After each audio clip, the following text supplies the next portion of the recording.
Hello hello ऐकायला येते का सगळ्यांना? Hello. Okay okay. Open page number 55, account textbook. In last lecture we discussed GST, how to calculate GST, GST कसं calculate करायचं. In that CGST and SGST, बरोबर ना? आपण CGST म्हणजे central GST and SGST means state GST. दोन part मध्ये GST आहे तो कॅल्क्युलेट करायचा असतो, हे आपण लास्ट लेक्चर मध्ये बघितले. ठीक आहे.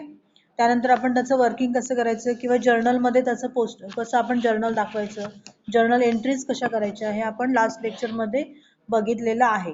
ठीक आहे. नाव रेकॉर्डिंग ऑफ जर्नल एंट्रीज, तर त्याच्यामध्ये पहिले दोन ट्रान्झॅक्शन्स मी बघितले होते. There are two types of purchases, cash purchases and credit purchases. Bottom of page number 55. Recording of journal entries. In that purchase अकाउंटच्या आपण जर्नल एंट्रीज बघितल्या होत्या, त्याच्यामध्ये cash purchases and credit purchases. Okay. त्यानंतर transaction बघितलं होतं, purchase goods for cash from mister Sonu worth rupees 2000, याची journal entry आपण बघितली होती. Purchase account debit to cash account, amount debit amount 2000, credit amount 2000. Narration being purchase goods for cash. Okay. Then next transaction we learn purchase goods from Mrs. Sonali worth rupees 15,000 on credit. त्यानंतरचं second transaction आपण बघितलं होतं, purchase goods from Mrs. Sonali worth rupees 15,000 on credit. Credit transaction होतं. त्याची entry काय केलं, purchases is the nominal account. It is an expense, that's why purchase account debit 15,000 to from whom purchase Mrs. Sonali. So Mrs. Sonali is the giver, that's why to Mrs. Sonali account, and in credit column rupees 15,000. Okay. Then we write narration being purchased goods on credit. त्यानंतर आपण narration लिहिलं being goods purchase goods on credit. त्यानंतर बघा return outward आपण बघितलं होतं. Return outward means purchase return, बरोबर ना? मग रिटर्न आउटवर्डची एंट्री काय होते की परचेस आपण जे गुड्स परचेस केलेला होता तर तोच गुड्स आपण रिटर्न केला त्या पार्टीला. याचा अर्थ काय झालेला आहे की goods goes out and the party is the receiver. ज्या कोणाला आपण तो रिटर्न केलेला आहे तर ती समोरची पार्टी आहे ती कोण असणार आहे, रिसिव्हर असणार आहे, आणि आपल्याकडून गुड्स काय होणार आहे, गोज आउट होणार आहे. म्हणून डेबिट द रिसिव्हर. पर्सनल अकाउंटचा रूल काय म्हणतो, missus Sonali account debit 200 to return outward account किंवा टू परचेस रिटर्न अकाउंट. इथपर्यंत आपण बघितलं होतं, बरोबर ना? देन थर्ड नंबरचं ट्रान्झॅक्शन आपण आता बघणार आहे सेल्स. सेल्स असेल तर काय करायचं ते बघूया. There are two types of sales, cash sales and credit sales. आता पहिला आपण ट्रान्झॅक्शन बघूया. कॅश सेल्स म्हणजे काय की when goods are sold and money is received immediately is called as cash sales, बरोबर ना? कॅश सेल्स म्हणजे काय सगळ्यांना माहित आहे की जेव्हा आपण गुड्स सोल्ड करतो आणि ते मनी त्याचे जे काही अमाऊंट आहे तर ती इमिजिएटली रिसिव्ह झाली असेल तर it is cash sales. Okay. Newly joined students open page number 57, account page number 57 open. पहिलं ट्रान्झॅक्शन बघतोय आपण सेल्स अकाउंटचे ट्रान्झॅक्शन बघतोय. त्याच्यामध्ये पहिलं आहे cash sales. What is the meaning of cash cells?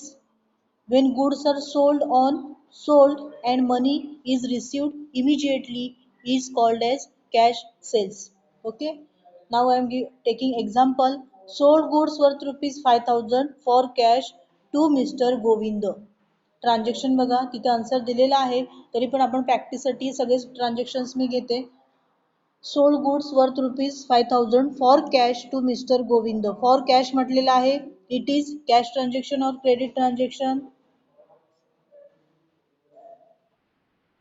Cash transaction. For cash म्हटलेलं असेल तर इट इज कॅश ट्रान्झॅक्शन, बरोबर. Om Kanekar 57 page number open कर. पहिलंच ट्रान्झॅक्शन मी डिस्कस करते. तर कॅश ट्रान्झॅक्शन आहे. मग sold goods worth ₹5,000 for cash म्हटलेलं आहे. या ट्रान्झॅक्शन मध्ये काय जर्नल एंट्री होईल? कॅश कम्स इन, बरोबर ना? What is the journal entry? Payal,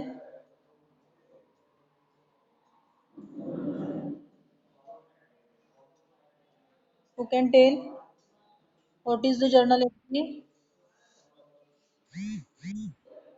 cash account debit, बरोबर ना? Cash comes in, cash account debit to sales account. Sales is the income. Nominal अकाउंटचा रूल काय सांगतो? Debit all expenses and losses, credit all incomes and gains.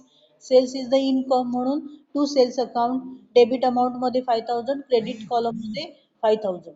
Okay, नाव समजलं पहिलं transaction. त्यानंतर बघा credit cells.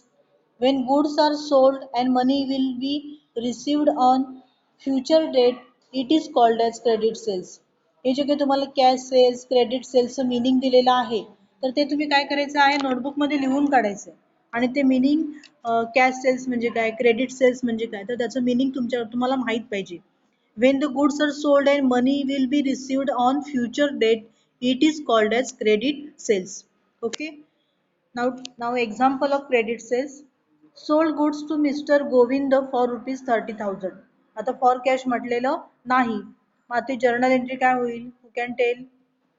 sold goods to Mr. Govind for ₹30,000.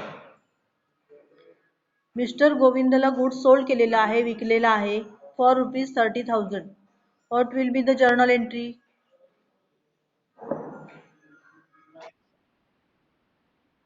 Okay, correct. म्हणून journal entry काय झाली? Mister Govind account debit, Govind is the receiver, and to sales account, बरोबर ना? Journal entry आपण कशी लिहितो? Mister Govind account debit to sales account, आणि amount equal amount. Every debit has corresponding credit with equal amount. म्हणून debit साईडला 30,000, क्रेडिटला पण 30,000. त्यानंतर बघा रिटर्न इनवर्ड. रिटर्न इनवर्ड म्हणजेच काय? Cells return. रिटर्न आउटवर्ड म्हणजे काय? रिटर्न आउटवर्ड म्हणजे परचेस रिटर्न, बरोबर ना? आणि रिटर्न इनवर्ड म्हणजे सेल्स रिटर्न. मग आता बघा, Govind return goods worth ₹8,000 out of goods of ₹30,000 purchased by him. त्यांनी जो 30,000चा गुड्स परचेस केलेला होता, त्यापैकी त्यांनी काय केले बघा, 8,000चा गुड्स आहे तो रिटर्न केला आहे. ज्या कस्टमरला आपण गुड्स सोल्ड केलेला होता, त्याने आपल्याला 8,000चा गुड्स काय केला? रिटर्न केला. कोण सांगेल मला काय काय झालं असेल या ट्रान्झॅक्शन मध्ये? हा कृष्णा,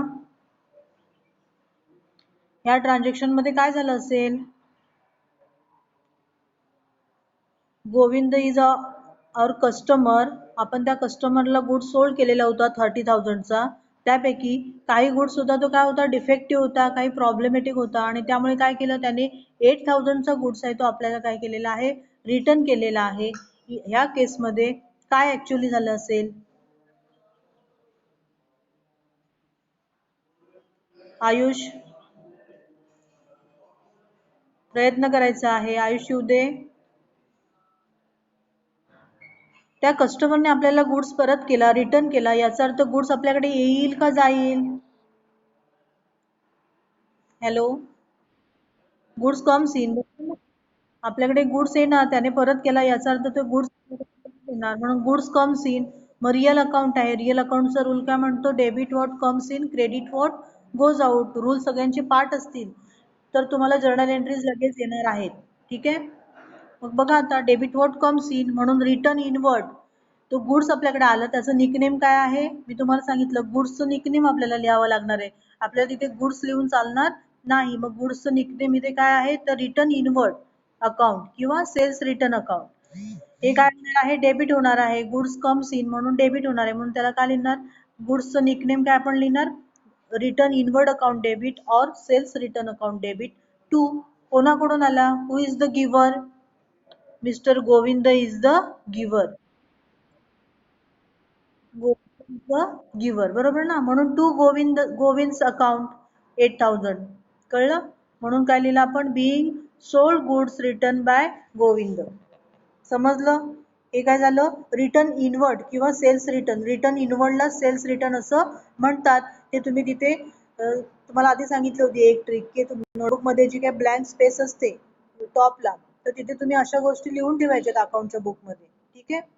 त्यानंतर आता आपण एक महत्वाची ट्रान्झॅक्शन बघणार आहे, ते म्हणजे गुड्स विथड्रॉन बाय प्रोप्रायटर. कोण सांगेल, what is the meaning of goods withdrawn by proprietor? त्याला काय म्हणतात? When the proprietor withdrawn goods from the business, what will be called? त्याला काय म्हणतात? टर्म्स मध्ये झालंय आपलं, बरोबर.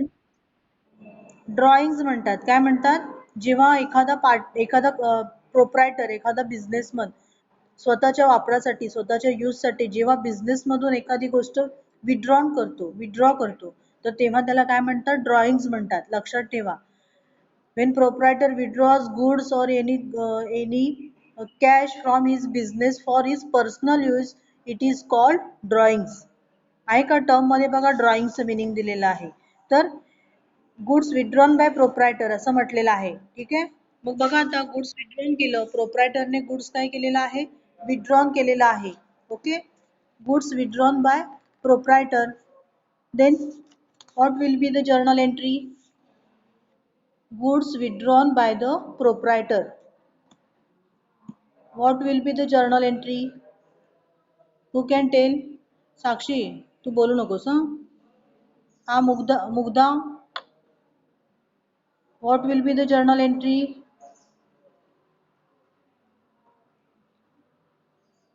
Mugdha Gujar. Sorry, Triveni.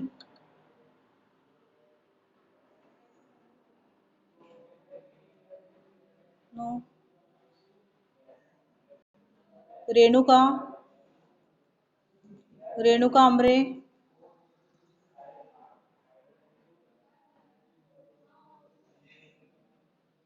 Sujal.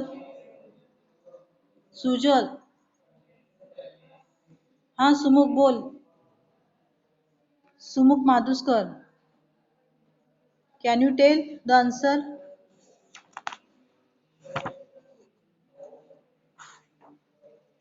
No one is telling. Atharva.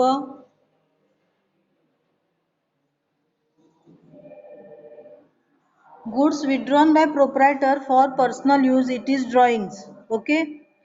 Goods withdrawn by proprietor means goods taken by proprietor for personal use. म्हणजेच काय होईल, या बिझनेस मधून काय होणार आहे?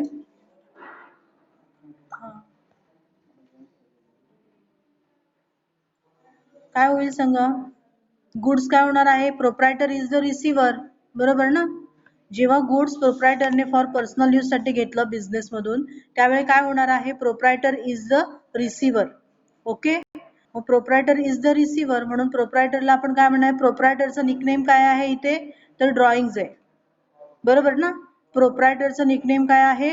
ड्रॉइंग्स आहे. म्हणून ड्रॉइंग्स अकाउंट काय होणार आपण? Drawings account debit.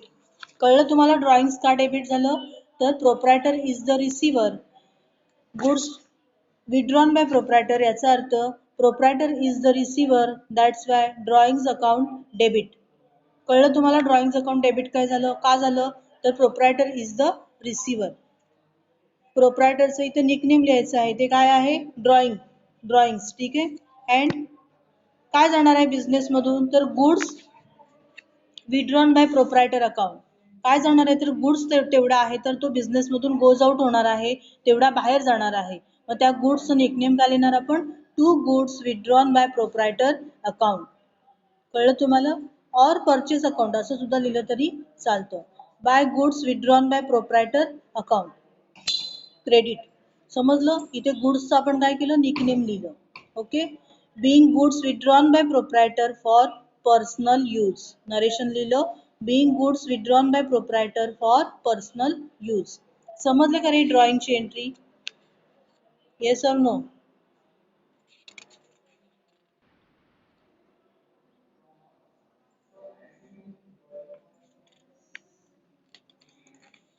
ड्रॉइंगची एंट्री समजले का?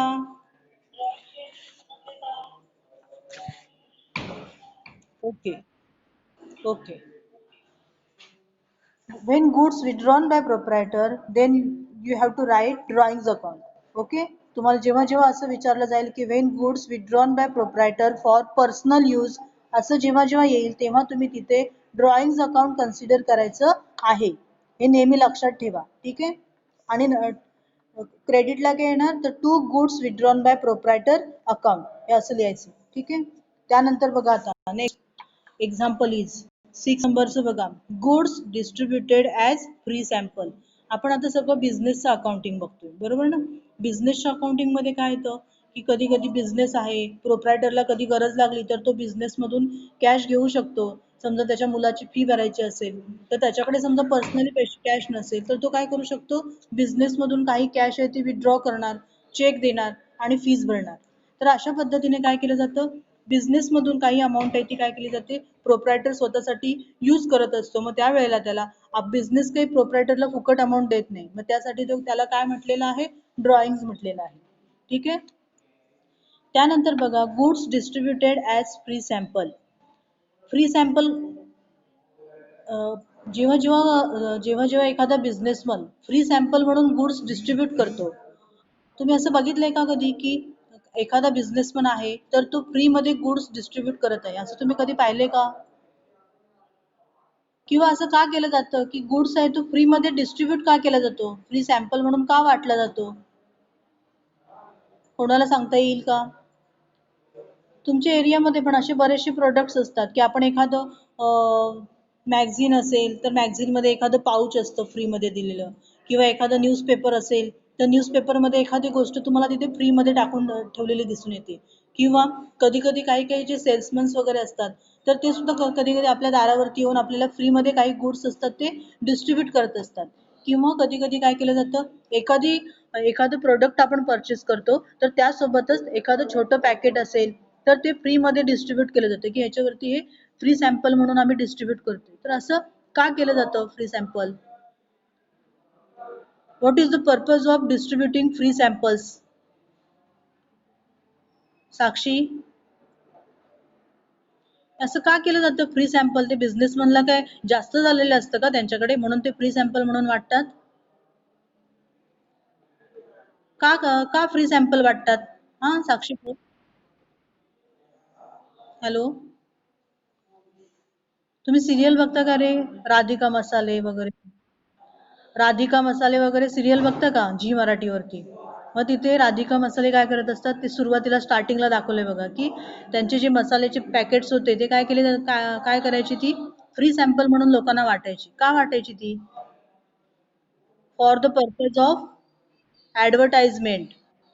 का वाटतात free sample for the purpose of advertisement. बिझनेसचे ऍडव्हर्टाइजमेंट करायचे असेल तुम्ही एखादं नवीन प्रोडक्ट जर का मॅन्युफॅक्चर करत असाल ठीक आहे for promotion correct promotion means advertisement. बरोबर रेणुकाने सांगितलं काय प्रमोशन. प्रमोशन म्हणजेच काय ऍडव्हर्टाइजमेंट. एखाद्या बिझनेसचे प्रोडक्ट असेल तर ते लोकांना माहित व्हायला पाहिजे बरोबर ना. त्यानंतरच ते जे कस्टमर्स आहेत तर ते प्रोडक्टची डिमांड करणार असतात. त्यासाठी त्या प्रोडक्टचं ऍडव्हर्टाइजमेंट करण्यासाठी goods are distributed as free sample. Okay. मग जेव्हा जेव्हा goods distributed as free sample असं दिलेलं असतं तेव्हा तेव्हा काय म्हणायचं असतं आपण काय कन्सिडर करायचं असतं ऍडव्हर्टाइजमेंट अकाउंट. लक्षात आलं. Goods distributed as free sample असं जेव्हा जेव्हा दिलेलं असतं तेव्हा तेव्हा आपण ऍडव्हर्टाइजमेंट अकाउंट कन्सिडर करायचं असतं. कारण का गुड्स आहे तो जेव्हा फ्री सॅम्पल म्हणून डिस्ट्रीब्यूट केला जातो for the purpose of advertisement. Okay. म्हणून बघा तिथे काय केलं त्यांनी advertisement account debit to goods distributed as free sample account. काय केलं बघा ऍडव्हर्टाइजमेंट अकाउंट डेबिट का केलं असेल आता सांगा. Advertisement account goods distributed as free sample. एखादे एक समजा 500 पॅकेट्स असतील एखाद्या प्रोडक्टची तर त्याने काय केलं ते पॅकेट्स आहेत ते लोकांना फ्रीमध्ये डिस्ट्रीब्यूट केले. तर याचा अर्थ त्या बिझनेसचा इन्कम झाला की त्या बिझनेसचा लॉस झाला. जेव्हा जेव्हा ते प्रोडक्ट आहे लॉस झाला बरोबर ना की ते प्रोडक्ट आहे तर ते फ्री सॅम्पल म्हणून डिस्ट्रीब्यूट केलं तर तेव्हा तेव्हा त्या बिझनेसचा काय होतो लॉस होतो. Loss is the nominal account. What is the rule of nominal account. What is the rule of nominal account?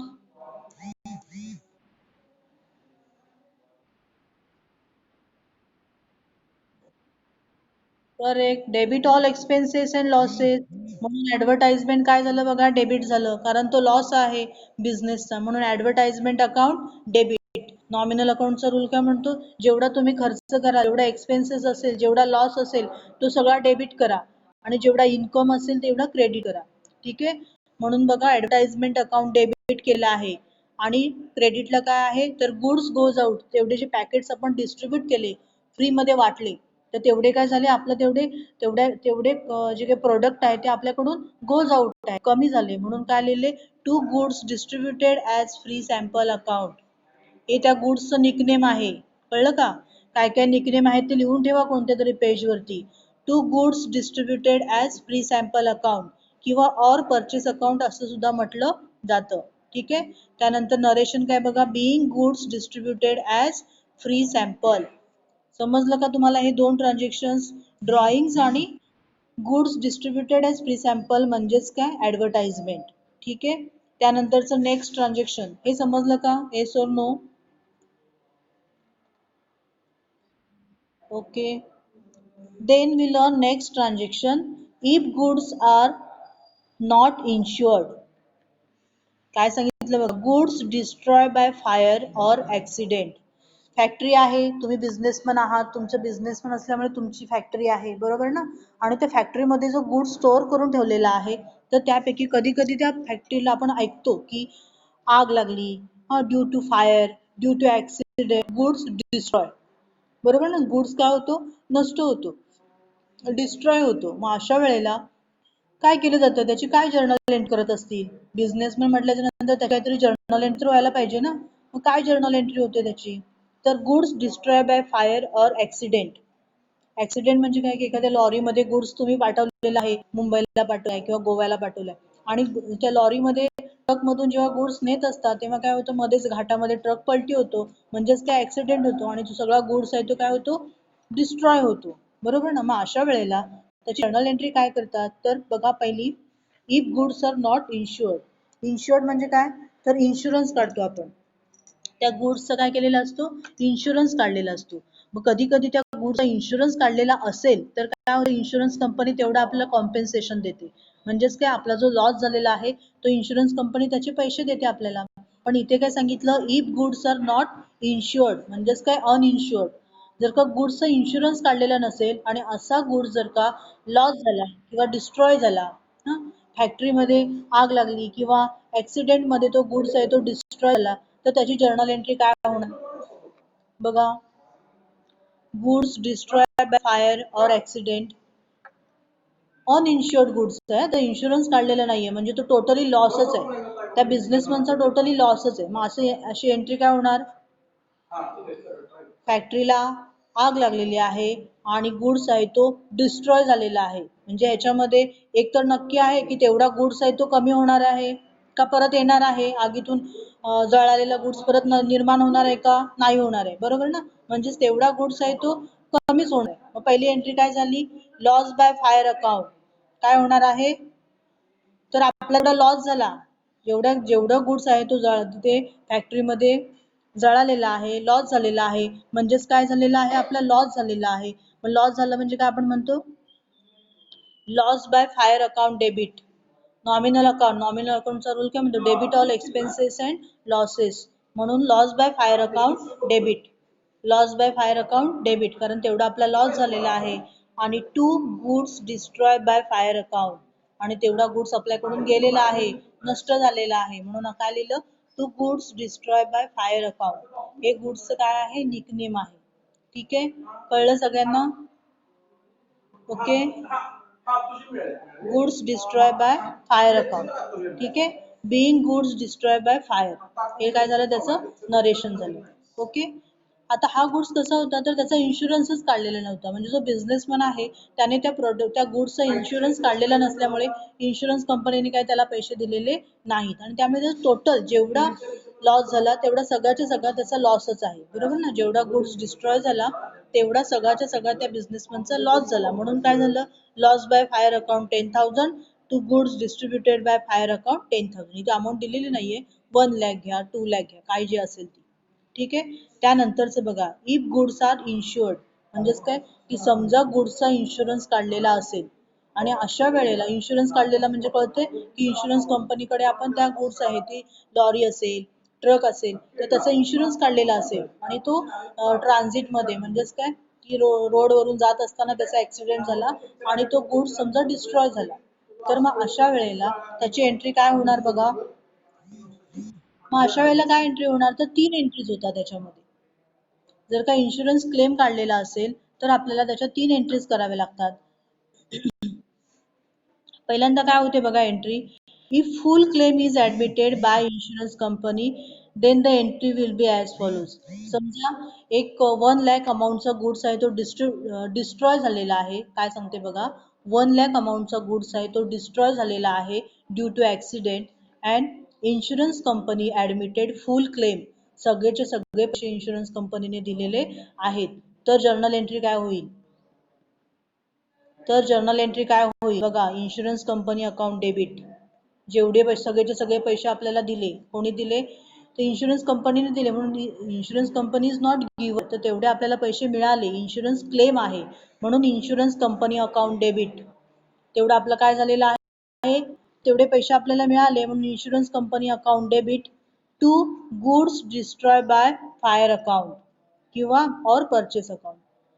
इन्शुरन्सचा claim आपल्याला मिळाला, कॅश कम्स इन, बरोबर ना, तेवढी कॅश आपल्याकडे आली म्हणून कॅश म्हणून इन्शुरन्स कंपनी म्हणजेच काय, तर कॅश आपल्याला मिळाली म्हणून insurance company account debit to goods destroy by fire account.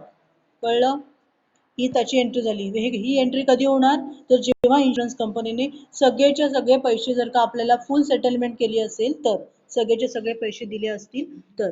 त्यानंतर बघा आता आणखीन एक त्याच्यामध्ये टाईप आहे, if the claim is partly admitted by the insurance company then the entry will be as follows. त्यानंतर काय सांगितलं बघा की आपला 1 लाखचा गुड्स आहे तो काय झालेला आहे,